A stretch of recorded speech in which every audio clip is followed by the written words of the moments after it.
안녕하세요. 안녕하세요. 오늘 이번 영상은요, 신축하시는 분들도 굉장히 많이 계시거든요. 그래서 여기 아주 귀하신 한올 건축사 사무실이죠. 예, 건축 설계 감리하는 건축 설계 감리. 여기 임성호 소장. 신축을 지으실 때 전원 생활을 하기 위해서 전원주택을 지으려고 하시는 분들도 있을 거고, 뭐 농가주택, 단독주택, 뭐 여러 종류의 이제 주택이 있는데, 이번에 이제 우리 정직한 동에서 쉼터를 하나 지는데 그 설계를 좀 해주셨어요. 예. 그렇죠. 저는 하나도 모릅니다. 건축에 관해서는. 그러면 이제 저희가 중요한 거는 이제 어떤 용도로 쓸 것인가. 그걸 정확하게 목적이 있어야 되겠죠. 그죠? 이런 것도 많이 봤어요. 펜션을 하기 위해서 건축을 했는데 잘 설계를 못해서 이제 필요 없는 공간을 많이 두고 불필요하게 짓는 것도 굉장히 많이 있더라고요. 우리가 강원도에 놀러 갔었는데 부부 4명이서 이제 갔기 때문에 거기에 이제 같이 공간에서 이렇게 활용을 해야 되기 때문에 불편한 게 굉장히 많더라고요. 근데 이제 어디 가더라도 먹거리라든지 잠잘 때가 동시에 다 이루어져 있는 데가 그렇게 많지가 않아요. 그래서 우리가 쉼터를 짓는데 직원들 휴가, 모임, 회의, 창호 관련돼서 소비자라든지 지인들 초대해서 관련 업종의 공장, 지사들이 활용할 수 있는 공간을 이렇게 짓는데 방을 6개를 넣었어요. 예. 그리고 어떤 데 가서 보면은 이제 화장실 부분이라든지 취약한 데가 많이 있잖아요. 이런 주택을 지을 때 어떤 용도로 사용할 것인가, 지속적으로 사용이 가능한가, 유지 관리하는 것도 이제 생각을 해야 되겠죠. 가장 중요한 게 잠자리, 먹는 거, 그게 동시에 한꺼번에 이루어져 있는 데가 많지가 않아요. 그죠? 네. 그래서 이거에 중점을 둬서 방에 화장실을 방 6개 각자 다 넣었어요. 그 잠자리를 인원수에 맞게끔 요리하고 먹고 할 수 있게끔 만들었고, 열관류일이라 할까요? 지역별로 또 차이가 있잖아요. 예. 지금 이제 그 종편도움에서 의뢰한 그 부분은 이제 중부 이 지역에 해당됩니다. 그래서 이제 열관류가 1.5 이하로 이렇게 하게 돼 있습니다. 창호나 유리, 샤시 그리고 모든 단열재가 1.5 기준 이하로 맞춰서 설계가 나갔고 이제 인허가가 났죠.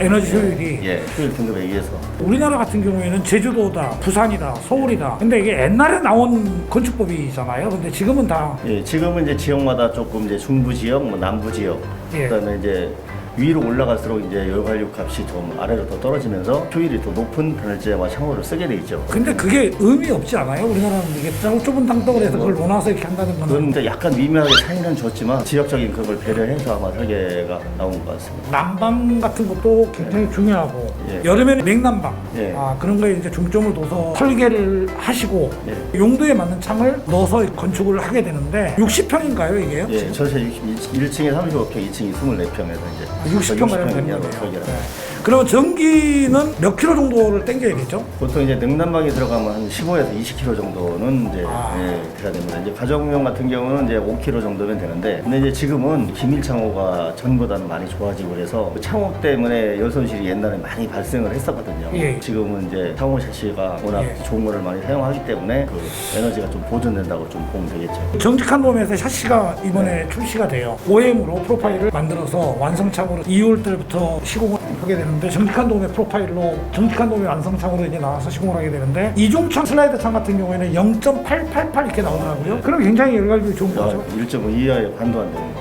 시스템 창 같은 경우에는 기밀성이 더 좋습니까? 예, 원래는 이제 우리나라는 전에는 이제 미국식이나 독일식을 많이 썼습니다. 그래서 미국식의 독일식의 차이가 뭐냐면, 우리나라 그때 당시에는 기술력이 좀 떨어졌지만 그때 당시에 거기 미국에서나 독일식에서 나오는 시스템 창호는 아주 기밀성이 아주 기민하고, 단차이지만 유리가 28mm 이상 유리가 들어와서 단열이 아주 성능이 좋았습니다. 근데 지금은 정직한 돔 이제 오면서 지금 봤지만 그 샤시가 자체가 아주 기밀성이 좋고 효율이 높은 걸로 제가 판단을 해서 그 대표님이 좀 많이 협조해 주셔서 그 창호를 우리 설계도면에 도입을 했습니다. 도입을 해서 이렇게 사용을 하게 되는데, 아마 광고 효과도 대단히 클 거로 기대하고 있습니다. 지금은 38mm가 아니라 47T죠? 36mm가? 175mm 공틀로 아마 고정창은 짤 거고. 어떻게 돼? 저게 순서가 예를 들어서 이제 토목 설계가 또 따로 있죠. 설계를 잠깐 제가 말씀을 드리면, 클라이언트가 저희한테 이제 설계 의뢰를 하면 사이트 분석이라고 해서 이제 전체 플랜을 짜기 전에 현장 답사를 먼저 합니다. 그리고 도면을 가지고 또 자연축과 자연에 수능하는 건물이 되는가 그런 거를 판단해서 거기에다가 이제 건물도 안 치고 거기에 따른 뭐 주차 공간이나 주차리 공간을 배치하게 되는데요. 예. 지금 이제 정직원돔에서 하는 장소에는 가보니까 그 절벽강이 이게 흘러가고 있더라고요. 그래서 예. 형상으로 그러니까 배산임수입니다. 우리나라에서 제일 좋은 게 이제 배산임수라 그래서 예. 뒤에 산이 있고 앞에 이제 물이 있는 그런 형상이고 여기 또 정직원돔에서 의뢰한 대로 나중에 태양광을 설치한다 그래서 예. 지붕을 또 태양광에 맞게 남향에 맞게 예. 그렇게 반박공 지붕 설계를 하게 됐습니다. 아, 그렇게 하셨습니까? 거기 의도에 맞게 좀 설계 안 하고 저도 많이 노력을 했습니다. 아, 그랬어요? 그 다음에 이제 토목 설계는 또 틀린가 보죠? 예, 토목은 이제 저희 분야는 아닌데 예. 이제 협업을 해서 같이 하게 돼 있습니다. 그래서 뭐 석축이나 옹벽, 그다음에 뭐 호암블럭이나 앞에 뭐 주차장 부지에 뭐 블럭을 쌀 때는 예. 토목 설계가 이제 개발행이라는 게 있습니다. 예. 개발행이 허가를 받아서 하기 때문에 나중에 그대로 시공이 되고 그거에 따라서 개발행이 준공을 해야 되는. 그래서 건축물을 나중에 준공하게 되는 절차를 밟아야 됩니다. 토목공사에서 조경까지 다 한 겁니까? 예, 토목에서 이제 조경, 부지 정리, 그다음에 옹벽, 호암블럭, 그다음에 이제 조경까지도 다. 조경까지요? 그거가 다 끝나면 보통 어느 정도 걸립니까? 이제 토목 허가가 다 나와가지고 토목부터 시작해가지고 건축을 착공하면 토목공사가 아무래도 한 1개월 이상 정도는 한달 정도? 예, 근데 이제 여기 같은 경우는 아까 이게 단차대지기 때문에 뒤에 호암블럭이나 이런 공사들이 먼저 이루어져야지 다음에 건축을 하게 됩니다. 그래서 건축공사는 토목공사를 먼저 뒤쪽 부분부터 부지를 성절도 한다든지 이 공사를 먼저 하고 그다음에 한 달에서 두 달 정도 지나면 건물을 거기다가 이제 앉히는 그런 구조가. 근데 이제 대부분이 지금 건축 자재가 엄청나게 많이 올라가지고 예. 지금 짓는 게 철근 콘크리트가 아니죠? 아니 철근 콘크리트예요. 철근 콘크리트니까. 공벽을 하는 철근 콘크리트죠. 그다음에 이제 판넬로 지으시는 분들도 많이 있잖아요. 예, 판넬. 판넬 2층 구조로 판넬을 지면은 이제 소음 차단이 좀 어렵습니다. 예. 위풍이라고 해도 너무 심하면 안 되겠지만 예. 어느 정도 공기가 흘러가야지 이제 환기도 되고 해야지 공기가 좀 이렇게 혼탁하지 않고 곰팡이나 이런 것들이 번식하지 않는데 조리식 같은 경우는 단열은 되지만 흐름이 없어요. 그래서 막 건조한 집이 될 수가 있거든요. 그리고 이제 내화나 이런 규정은 맞춰서 하겠지만 내화나 이런 것도 조금 불안한 구조가 돼서 지금 현재 상으로는 공사비가 좀 들어가지만 옹벽식 구조가 가장 우리나라에서는 이제 추천하는 그런 구조. 가장 추천하는 게 철근 콘크리트. 예, 철근 콘크리트. 목조주택보다 예, 목조주택보다 단열 성능이 더 뛰어나고. 설계를 맡겨서 이제 건축을 맡기잖아요. 예. 그러면 이제 그 셀프로 예. 창고 공사를 하려고 하시는 분들이 굉장히 많으시더라고요. 예. 그러면 그것만 별도로 규격을 주면은 예. 이쪽으로 도면을 갖고 와서 예. 우리가 공사를 할 수도 있겠네요. 그죠? 예, 그렇죠. 지금 이제 그 건축 도면에 인허가 도면에 보면 창호 도면이 있습니다. 예. 그래서 창호 도면에 맞게 우리가 이제 옹벽을 이제 창호를 좀 뚫고 문도 개구도 확보를 시켜놓고 하면 직영공사체 본인이 이제 원하면 본인이 이제 창호에서 의뢰를 해서 예. 거기서 가서 현장 가서 실측한 다음에 그거 갖다 시공하면 되는 거죠. 예. 저희가 전원주택이었는데 거창행인가요? 신축이었잖아요. 입주도 안 한 상태에서 다시 샤시를 뜯어내고 바꾼 적이 있었잖아요. 그죠? 제시공. 제시한 거. 일반적인 이중창이 230이라는 아파트 내부에다 거는 창이 있어요. 근데 네. 그거를 일부에다 시공을 해놓은 집들이 있더라고요. 근데 그건 허가는 나요. 5층 미만은 써도 된다고 이렇게 돼 있는데 지금은 집중호우가 어느 지역만 오고 어느 지역은 안 오고 그런 게 아니잖아요. 막 쏟아볼 때는 붙잖아요. 그죠? 기밀이 굉장히 떨어져요. 다시 시공한 적도 있었거든요. 신축을 할 때 창호가 차지하는 비중이 상당히 크죠.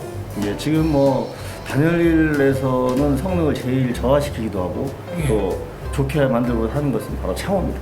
창호죠. 예, 전에는 이제 그 뭐 심리유리 보충유리를 해도 안에까지 열이 들어온다든지 뭐 예. 그래서 단열 효과가 떨어지고 특히 이제 기밀성에서 떨어지가지고 제품마다 좀 차이가 많이 있지만 전에 나온 이중창호는 이제 좀 기밀성이 좀 떨어졌죠. 그래서 바람이 많이 들어온다든지 그래서 예. 열 손실이 많이.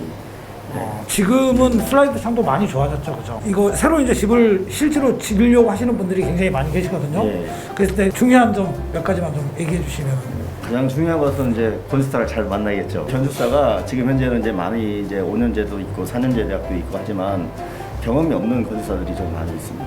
그런 부분에 대해서는 건축사들이 이제 기술 전문가들하고 협업이 잘 돼서 하면 문제가 없지만 본인들이 이제 600 창을 갖다 원하는 건축주가 있을 때 이거 가지고 안 된다는 왜 그게 효용성이 없는가를 설명할 수가 있어야 되는데 우리가 이렇게 하다 보면 600피창 원하면 그대로 설계를 해주는 경우가 많이 있거든요. 그러면 유리는 한 20cm도 안 되고 네. 뭐 문이 또 유리창도 열려봤자 뭐 반 15cm, 20cm밖에 안 열리니까 그렇죠. 네, 환기도 안 되고 그런 경우가 있어서 이걸 좀 다른 쪽으로 이렇게 창호를 바꿔서 이렇게 현실적으로 맞게 이렇게 적용을 해야 되는데 그런 부분에는 이제 현장 경험이 상당히 중요하거든요. 그렇죠. 샤시도 좀 많이 알아야 되고 저희도 부단히 노력을 하고 있습니다. 건축주가 나중에 후회 안 하게끔 그렇죠. 그렇게 이제 가실측이라고 되나요? 그걸 반영해서 설계를 하시는 거잖아요. 그렇죠. 이제 그러니까 클라이언트가 이제 의뢰가 오면 저희들하고 시간이 좀 있어야 됩니다. 많은 시간이.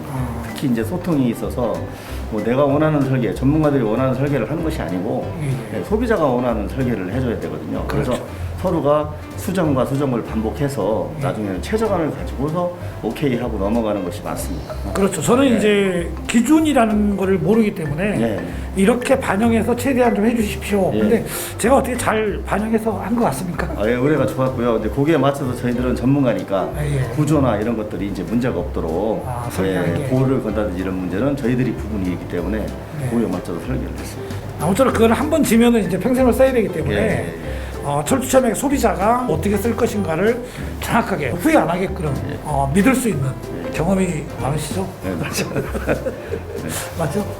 이 정도면은 뭐 새로 집 짓는 사람한테 도움이 좀 됐을 것 같은데. 알겠습니다. 창호공사는 저희 정직한 도움한테 맡겨주시면은 구독과 좋아요 눌러주시면은 저희가 성심성의껏 도면 갖고 오시면은 제가 이거는 안 되는 창이다, 이거는 이렇게 넣으면 좋다 도와드리도록 하겠습니다. 여기까지 정직한 도움의 저는 박대순이고요. 한올 건축사 사무 윤창원 씨입니다. 감사합니다. 감사합니다.